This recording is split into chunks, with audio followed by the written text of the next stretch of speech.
Hi hello. മുടി ഒരഴക് തന്നെയാണല്ലേ. കാണുന്നവരൊക്കെ എന്നോട് ആദ്യം ചോദിക്കുക മുടിയെക്കുറിച്ചാണ്.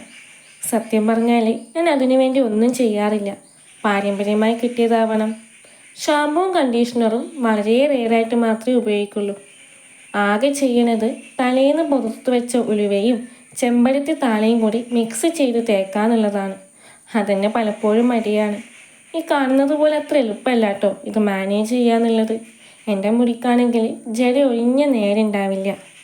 മുടി കൂടുന്തോറും ദുഃഖം കൂടുന്നാണ് അമ്മമ്മ പറയാറ്. അതിപ്പോൾ ദുഃഖം കൂടിയാലും ഞാൻ കരഞ്ഞു തീർത്തോളാം, മുടി ഒഴിവാക്കാനാവില്ല എന്ന് ഞാനും.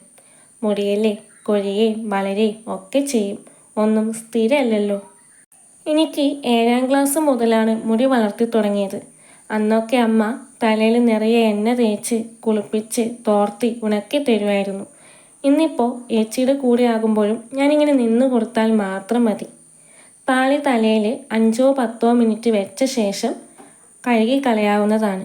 അലർജിയോ ജലദോഷമോ ഉള്ളവർക്ക് ഞാനിത് പ്രിഫർ ചെയ്യുന്നില്ല കേട്ടോ. മാസത്തിൽ 3-4 പ്രാവശ്യം ഇതിങ്ങനെ ചെയ്ത് കഴിഞ്ഞാൽ മുടിയിൽ നല്ല മാറ്റം കാണാൻ വേണ്ടി പറ്റും. ഞാനുള്ളിടത്തോളം എൻ്റെ മുടിയും ഉണ്ടാവട്ടെ എന്ന് മാത്രമാണ് എൻ്റെ ഒരു കുഞ്ഞാഗ്രഹം. അപ്പോൾ മറ്റൊരു വീഡിയോ ആയിട്ട് വീണ്ടും കാണാം. Tata bye bye, see U.